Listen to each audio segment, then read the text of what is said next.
8 का पहला थ्योरम है और इसकी स्टेटमेंट है कि in an obtuse angle triangle the square on the side opposite to the obtuse angle is equal to the sum of the square on the side containing the obtuse angle together with the twice the rectangle contained by one of the sides and a projection on it of the other।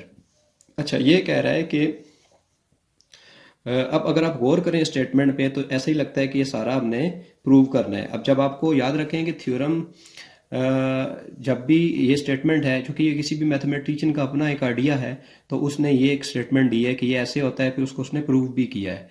लेकिन जब आपसे question पूछा जाएगा board के paper में, तो फिर आपसे ये साथ ये भी कहा होगा कि ये स्टेटमेंट है, प्रूव इट, साथ लिखा होगा प्रूव इट, यानी ये जो बात इसने की है प्रूव इट। तो आपका यानी 50% प्रॉब्लम उधर ही सॉल्व हो जाता है अगर आपको स्टेटमेंट की सही समझ आ जाती है, यानी क्वेश्चन की समझ आ जाती है कि वो उसमें क्या चीज़ वो पूछ रहा है क्वेश्चन में। यानी ये आपको क्लियर होना चाहिए कि पूछ क्या रहा है। अगर यही नहीं पता तो क्या, बाकी तो फिर रट्टा मारने वाली बात है। अब ये देखें ये क्या कह रहा है, कहता है कि in an obtuse angle triangle the square on the side opposite to the obtuse angle is equal to the sum of the square of the side. And मैं आपको अपनी वर्डिंग में ये बताता हूँ कि ये वो क्या पूछ रहा है। कहता है कि कोई हमारे पास एक obtuse एंगल ट्राइंगल है। अब आपको ये पता होना चाहिए कि obtuse एंगल ट्राइंगल कौन सी होती है। obtuse एंगल ट्राइंगल कौन सी होती है? obtuse एंगल ट्राइंगल वो होती है जिसमें एक एंगल ग्रेटर देन 90 डिग्री होता है। एक एंगल ग्रेटर देन 90 डिग्री होता है, that is the obtuse angle triangle. और उसके बाद उसने एक और बात इसने की है प्रोजेक्शन की। आपको ये भी पता होना चाहिए कि ट्राइंगल के अंदर प्रोजेक्शन कैसे ड्रा करते हैं।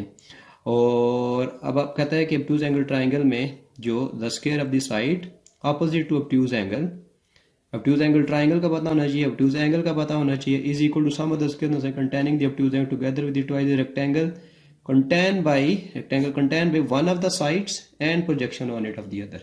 तो कहता है कि ये प्रूव करें कि जो obtuse एंगल ट्राइंगल के सामने वाली साइड है उसका स्क्वायर और दूसरी टू साइड के स्क्वायर के सम के इक्वल है, और साथ में two time the side containing the कौन सी साइड, जिसपे twice the rectangle contain by one of the side and projection. अब ये देखें ज़रा, मैं इसको इजी वर्डिंग में ये सारा मैं इसकी मैथमेटिकल फॉर्म में लिखूंगा, फिर आपको क्लियर होगा कि ये उसने क्या चीज़ पूछी हुई है। सबसे पहले तो मैं जो चीज़ उसने गिवन है उसको ट्राइंगल की फॉर्म में इधर मैं लिखता हूँ। अब याद रखें obtuse एंगल ट्राइंगल कौन सी होती है, यानी एक चीज़ तो ये गिवन है कि हमारे पास कोई obtuse एंगल ट्राइंगल है। यानी obtuse एंगल ट्राइंगल होगी, प्रोजेक्शन होगा, तो उसके बाद ही फिर आगे जो चीज़ उसने पूछी हुई है, ये सारी स्टेटमेंट आप किसकी मैथमेटिकल फॉर्म बनाएंगे तो आपको चीज़ क्लियर हो जाएगी। लेकिन इससे पहले हमारे पास obtuse एंगल ट्राइंगल होगी, प्रोजेक्शन होगा, तो तब ही हम इस स्टेटमेंट को हम कन्वर्ट कर सकेंगे इसकी मैथमेटिकल फॉर्म में, तो इक्वेशन की फॉर्म में। कैसे? सबसे पहले हमें ये क्या गिवन है, एक obtuse एंगल ट्राइंगल। तो हम सपोज कर लेते हैं ये हमारे पास एक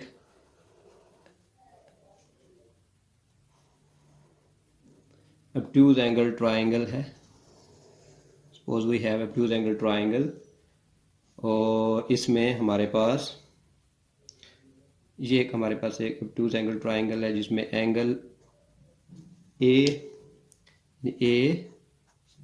B C obtuse angle triangle, और एंगल ए obtuse एंगल है। obtuse एंगल वो होता है जो जिसका एक एंगल, एक obtuse एंगल ट्राइंगल वो होती है जिसका एक एंगल ग्रेटर, जिसके अंदर एक एंगल ग्रेटर देन 90 डिग्री होता है। obtuse एंगल फिर वो होता है जो 90 डिग्री से ग्रेटर होता है।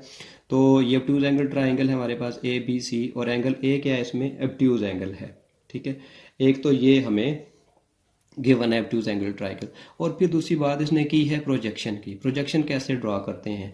वर्टिकल वर्टेक्स, याद रखें, वर्टिकल वर्टेक्स से बेस के ऊपर आप परपेंडिकुलर ड्रॉ करें तो फिर हमारे पास प्रोजेक्शन आता है। कैसे? अब ये देखें ज़रा, मैं ये प्रोजेक्शन ड्रॉ करता हूँ, फिर आपको मैं ये बताता हूँ कि ये क्या है। ये वर्टिकल वर्टेक्स सी है, ये हमारे पास, इसी को ए बी को हम अगर एक्सटेंड करें, इसको अगर हम एक्सटेंड कर दें ए बी को, ये अगर हम इसको एक्सटेंड करें तो सॉलिड लाइन से जो चीज़ आपको गिवन है, ये गिवन है, उसने प्रोजेक्शन की बात की हुई है स्टेटमेंट के अंदर उसने, तो फिर सॉलिड लाइन से ही आपने जिसको मार्क करना है।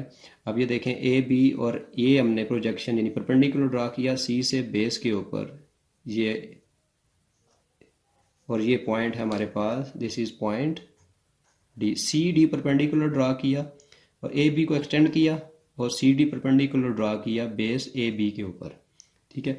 और अब देखें ज़रा, ये हमारे पास ये जो है ना, प्रोजेक्शन कहते हैं साया, यानी अभी देखें ए सी साइड है, ए सी साइड, इसका साया ऐसे पड़ेगा इस तरफ, ये देखें ना, ये ए सी साइड है तो इसका साया इधर पड़ेगा ना, ये लेट्स सपोज मैंने ये पेन रखा हुआ है तो इसका साया किधर पड़ेगा, ग्राउंड के ऊपर पड़ेगा। तो ए सी का साया क्या होगा, इन प्रोजेक्शन क्या है, A D. A C side की प्रोजेक्शन क्या है हमारे पास, ए डी, किस साइड के ऊपर, ए बी के ऊपर। तो हमने क्या किया, ए डी एक प्रोजेक्शन भी ड्रा कर लिया। अब ये देखें ज़रा, ये जो स्टेटमेंट उसने सारी ये डिस्क्राइब किया हुआ है, ये स्टेटमेंट की हम मैथमेटिकल फॉर्म भी लिखेंगे। पहले जो चीज़ गिवन है उसको हम मेंशन कर लेते हैं। क्या हमें गिवन क्या है, given in triangle A B C, triangle A B C given है, angle A is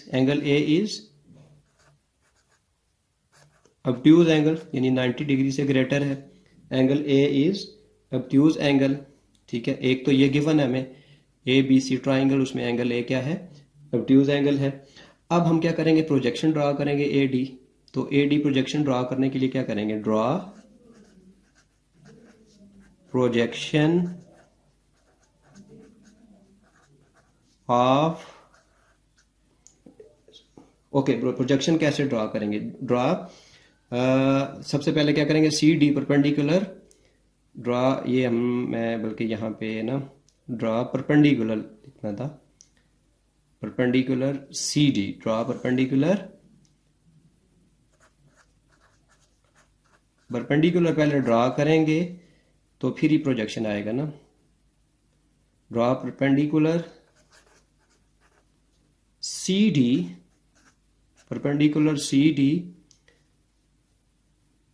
on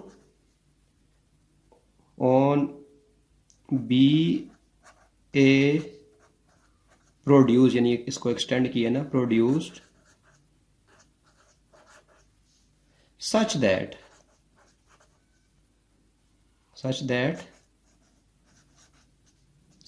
A D हमारे पास क्या आ गया, A D is the projection of, A D is the projection of A C, side A C on side A B के ऊपर हमारा ये क्या आ गया, ए डी प्रोजेक्शन आ गया, ठीक है। तो अब इसकी ऑप्शनल, यानी ए को कैपिटल ए के अपोजिट साइड को स्मॉल ए भी कह सकते हैं, इसी तरह बी के अपोजिट साइड को स्मॉल बी, यह ऑप्शनल है, आप नाम दें तो तब भी ठीक है, ना नाम दे तो तब भी आपकी मर्जी, वो ऑप्शनल है। तो ये ज़रा अगर शॉर्ट करना चाहे तो आपको नाम देने की ज़रूरत नहीं है, कि ऐसे ही हम लेके चलते हैं इसको। टू प्रूव, अब गौर करें ज़रा, ये जो स्टेटमेंट उसने लिखी है इसको, इसकी मैथमेटिकल फॉर्म हम लिखते हैं। कहता है कि in obtuse angle triangle, yes पूछें सर। इसके अंदर बुक में ए बी, मैंने अभी आपको बताया है, अभी आपको मैंने यही बताया है कि आपको नाम दे दें तो वो ऑप्शनल है, ना दें तब भी कोई मसला नहीं है, ऑप्शनल है वो, ठीक है। नाम दे दें कि क्या होगा, ए बी को आप सी से रिप्लेस कर देंगे बस। जी बोलें सर, इस बात का क्या मतलब है कि AD is a projection of AC on AB? देखिए ना, प्रोजेक्शन कहते हैं साया, यानी ए सी का साया पड़ रहा है ना बेस के ऊपर, ऐसे प्रोजेक्शन, ठीक है। तो ए डी क्या हो गया, प्रोजेक्शन हो गया किसका, ए सी का प्रोजेक्शन, यानी बेस के ऊपर पड़ेगा ना प्रोजेक्शन इसका, ऐसे ऐसे ही है ना। और प्रोजेक्शन हमेशा वर्टिकल जो साइड है उसी का ही होता है, ये प्रोजेक्शन है इसका ए डी। क्लियर? जी सर, क्लियर है। ठीक है।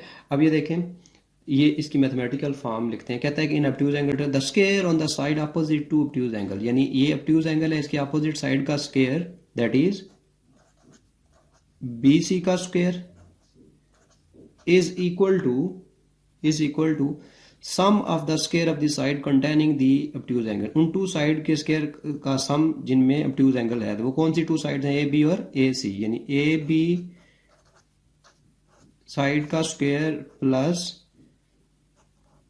ए सी साइड का square, sum of the sides square of the side containing the obtuse angle. उसके बाद देखें टुगेदर मीन यानी कुछ ऐड हो रहा है, we have to add something, addition करना है किसी चीज का, plus together with the twice mean to the rectangle contain by one of the. अगर ये देखें आप ये एक रेक्टेंगल कंप्लीट करें, ये एक रेक्टेंगल बन रही है, रेक्टेंगल है ये, कहता है together with the twice rectangle contain, ये जो रेक्टेंगल है contain by one of the side, और इसमें क्या है, contain by one of the sides, यानी इनमें एक साइड आती है, together with one of the side and projection on it, यानी रेक्टेंगल के अंदर वो वाली साइड जिसके ऊपर प्रोजेक्शन है, तो वो कौन सी साइड है, ए बी है, और इसके projection one of the side, इसको हम कह लेते हैं मेजरमेंट ए बी एक side, and projection on it, और प्रोजेक्शन कौन सा है, मेजरमेंट ए डी। अब मैं इसको रिपीट कर रहा हूं स्टेटमेंट को, कहता है कि in obtuse angle triangle the square on the side opposite to obtuse angle mean B C का स्क्वायर इज इक्वल, ठीक है, to the sum of the squares is equal to the sum of the square on the sides, side कौन सी side के square का sum, containing the obtuse angle, जिनमें obtuse angle है, तो वो कौन सी है, A B square A C square, फिर टुगेदर मीन प्लस, ठीक है, ये प्लस की बात हो रही है, with the twice mean to rectangle contained by one of the side. ये अगर रेक्टेंगल आप कंप्लीट करें, आपको पता है two triangle right angle triangle मिलके एक रेक्टेंगल बनाती हैं, तो ये इसी की अगर हम रेक्टेंगल कंप्लीट करें, rectangle contained by one of the sides, contained by one of the side, यानी किसकी कौन सी साइड, अब एक ट्राइंगल की एक side, one of the side, कौन सी साइड साथ बता भी रहा है, one of the side and projection on it, और वो वाली side and projection on it, और वो वाली उस साइड के ऊपर जो प्रोजेक्शन है वो एक साइड, और उस साइड के अब ये देखें एक साइड तो ये भी ए सी भी बनती है, बी सी भी बनती है, सी डी भी बनती है, कोई भी हम ले सकते हैं, कहते हैं यहाँ उसने मेंशन कर दिया one of the side and projection, वो side and projection on it, और वो उसके ऊपर जो जिसके ऊपर प्रोजेक्शन है, side A B and projection on it of the other. Is it clear? ये समझ आ गया? यस सर, क्लियर है सर। ओके, अब हम प्रूव करते हैं, प्रूफ स्टेटमेंट्स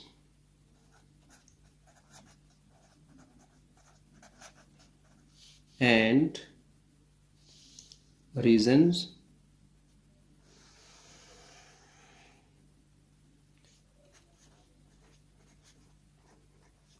अच्छा गौर करें जरा, now we have two right angle triangles, दोनों को वन बाय वन हम कंसीडर करेंगे, एक सी डी ए है राइट एंगल ट्राइंगल और एक सी डी बी है, तो ये टू राइट एंगल ट्राइंगल को वन बाय वन हम कंसीडर करेंगे।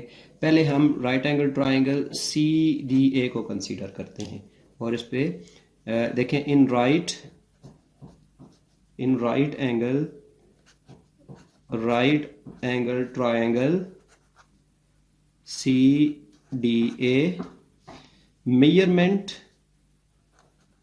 एंगल सी डी ए कितना है, ये देखें measurement angle C D A, ये वाला एंगल कितना है, 90 डिग्री है ना। तो हमें ये कैसे पता चला, या जो भी आपने इधर स्टेटमेंट लिखनी है उसके साथ में आपने इधर रीजन भी देनी है, ठीक है।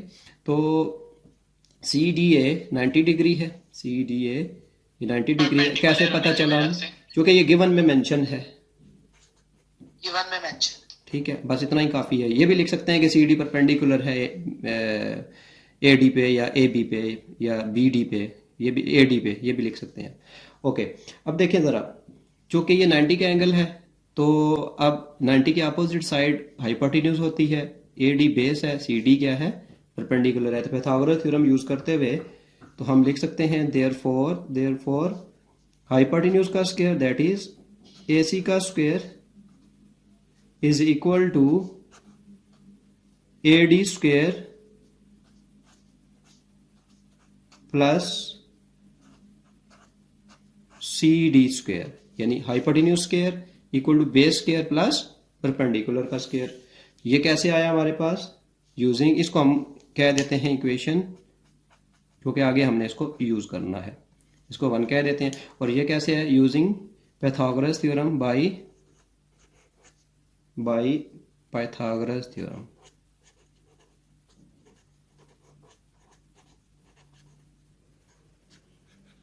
Bye Pythagoras theorem. देखें, अब हम दूसरी राइट एंगल ट्राइंगल यानी सी डी बी कंसीडर करते हैं।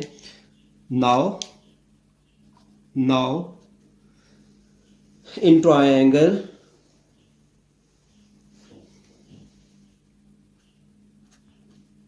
in right triangle CDB, measurement angle CDB is equal to 90 degree.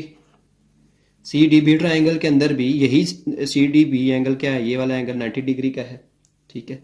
ये हमें कैसे पता चला, ये भी गिवन में ही हमने जो कि परपेंडिकुलर ड्रा किया, ये सी डी बी, ये गिवन में मेंशन है, draw perpendicular C D on A B, mention है गिवन में, इसलिए इसकी रीजन लिख दी इधर साथ।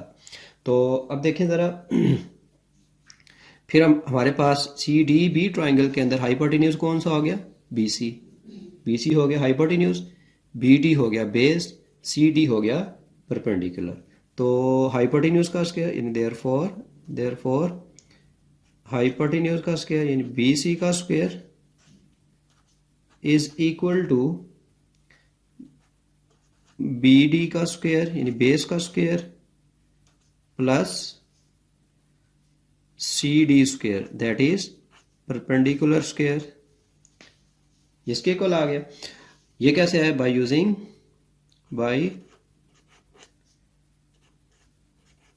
पाइथागोरस थ्योरम,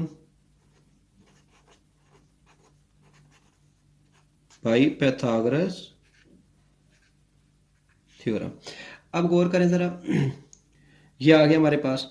अब अगर फिगर में देखें आप तो बी डी नहीं जरूरत नहीं है, बाद में कहेंगे। बी डी जो है this is the sum of A B plus A D.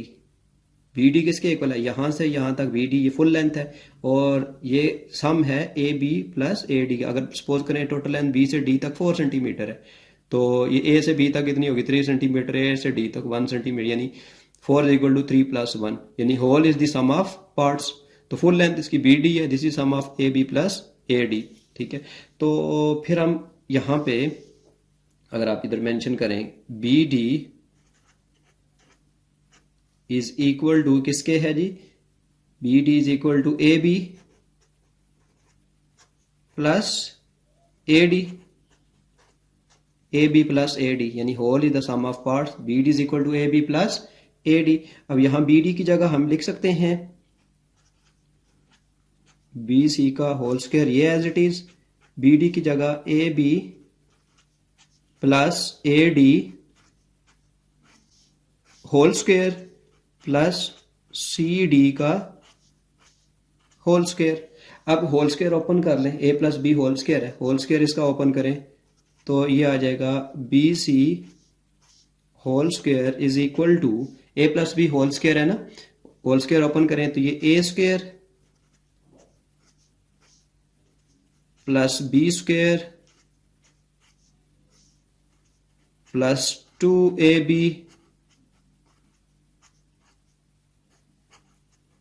ये होगा, और प्लस साथ में ये सी डी स्क्वायर जो लिखा हुआ था हमने, सी डी स्क्वायर, ये वाला एज इट इज आ गया साथ।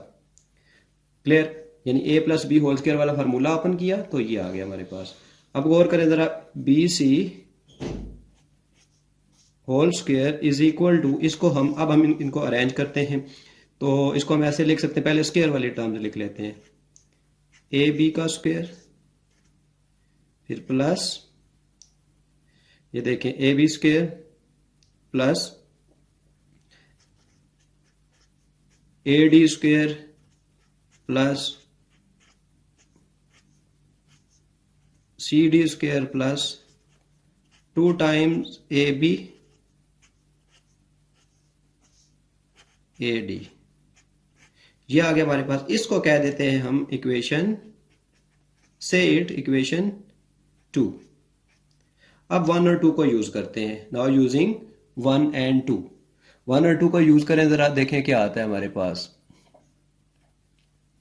1 और 2 को यूज करें तो देखें ये किसके, A D square plus C D square, A D square plus C D square, ये टर्म, ये सारी टर्म किसके इक्वल है, ए सी स्क्वायर के। यानी इक्वेशन 1 से इक्वेशन 2 में D square plus C D square की वैल्यू पुट करें तो ये हमारे पास आ जाएगा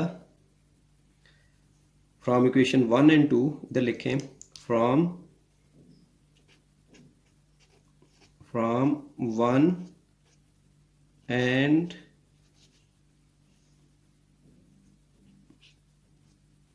2, ये आएगा हमारे पास B C whole square equal to ये A B square as it is plus ये देखें इसकी वैल्यू क्या है हमारे पास, इक्वेशन 1 से ए सी स्क्वायर के इक्वल है, तो इसकी जगह लिखा A C square plus 2 times, इसको ऐसे लिखें या मेजरमेंट भी लिख सकते हैं, measurement A B plus measurement A D. ठीक है, तो यही हमने प्रूव करना था। देखें यही हमने प्रूव करना था। हेंस